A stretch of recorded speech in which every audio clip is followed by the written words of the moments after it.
What's up, everybody? The entire AP psychology exam, all 5 units, the whole course, packed into one video. Every neuron, every psychologist, every disorder, every study the College Board loves to test. If you've got an exam coming and you're staring down months of material, this is your one-stop cram session. We're going fast, so grab a pen. Stick with me to the very end, and I'll show you the single fastest way to lock all of this in before exam day. Let's get into it. Unit 1, Biological Bases. It all starts with the neuron. Dendrites receive the message, the cell body decides, the axon carries it down, the myelin sheath speeds it up, and terminal buttons release the signal.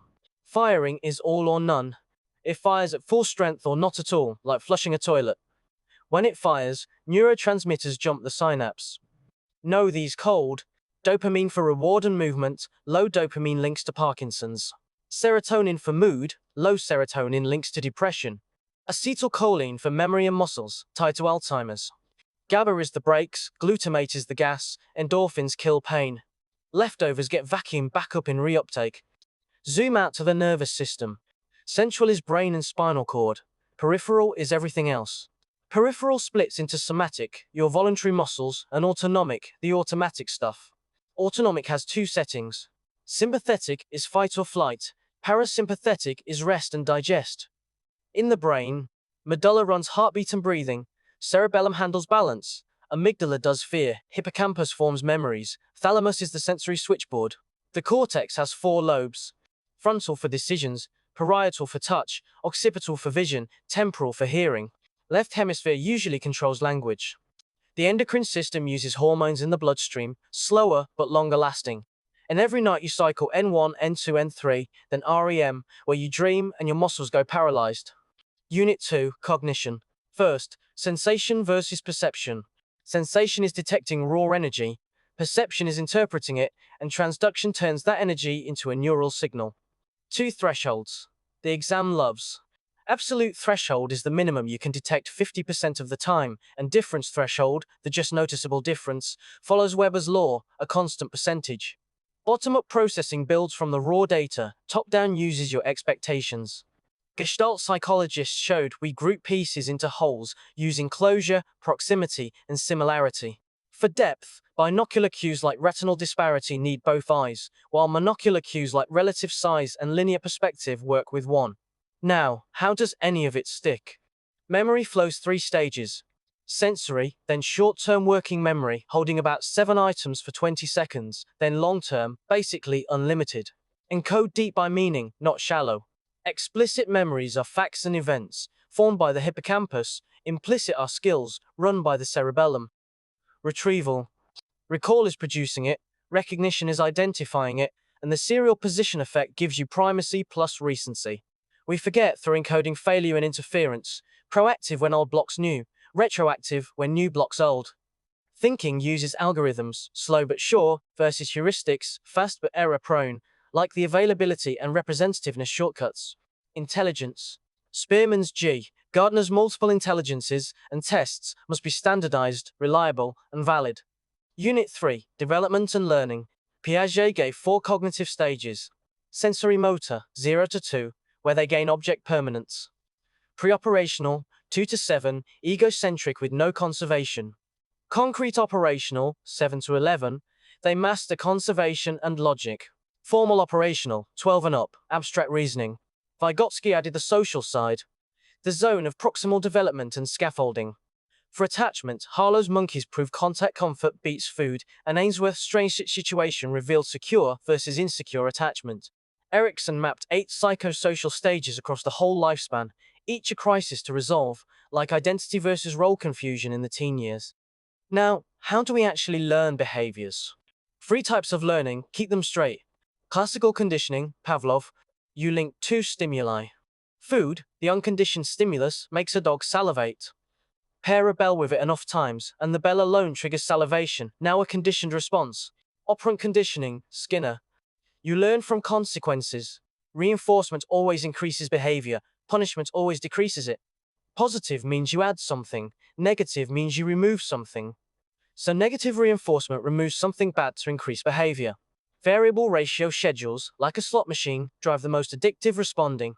And observational learning, Bandura's Bobo doll, Kids imitate what they watch, learning by modeling without any direct reward. Unit 4, Social Psychology. Attribution Theory. Do we blame the person or the situation? The fundamental attribution error is overblaming someone's personality and ignoring their circumstances. Attitudes can follow behavior through cognitive dissonance, the discomfort that pushes us to change our beliefs to match what we did. Two giant studies you must attribute correctly. Ash studied conformity, people agreeing with an obviously wrong group just to fit in. Milgram studied obedience, ordinary people delivering what they thought were dangerous shocks because an authority told them to. Add group effects, social facilitation, social loafing, groupthink, and de-individuation. Ash equals conformity, Milgram equals obedience, do not mix them up. Personality, 4 big approaches. Psychoanalytic, Freud. The unconscious drives you, split into id, ego, and superego, defended by defense mechanisms like repression. Humanistic, Maslow and Rogers. People strive towards self-actualization at the top of the hierarchy of needs, and Rogers said growth needs unconditional positive regard. The trait approach gives us the big 5, remember, OCEAN. Openness, conscientiousness, extroversion, agreeableness, and neuroticism. And social cognitive, Bandura again.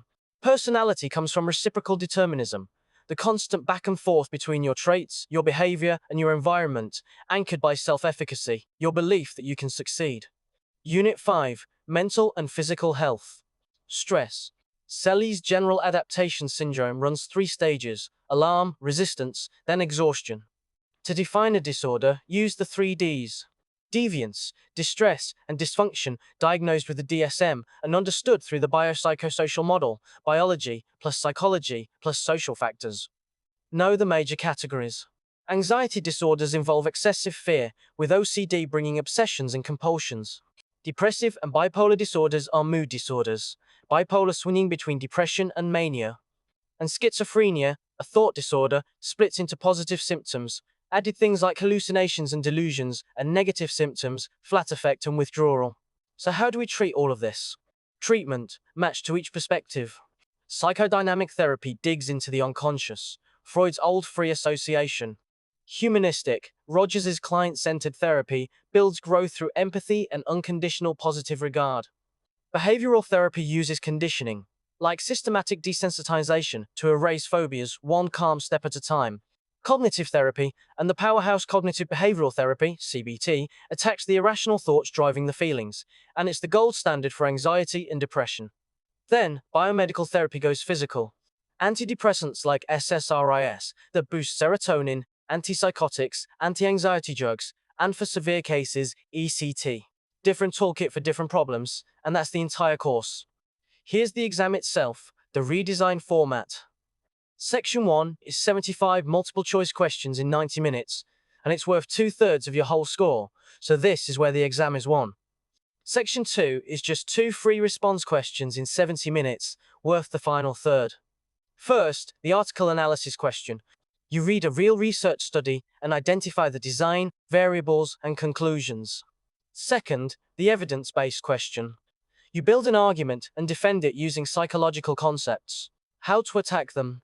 Use the exact term the prompt asks for, then apply it to the scenario in front of you. Don't just define and connect. Generic answers score 0. And that's the entire AP Psychology course in one shot. Biological bases, cognition, development and learning, social and personality, and mental health and therapy, plus exactly how the exam is built. You just covered all of it. But here's the honest truth, and this is that fastest way I promised. Watching is not the same as knowing. The only way to lock this in is to practice with real questions.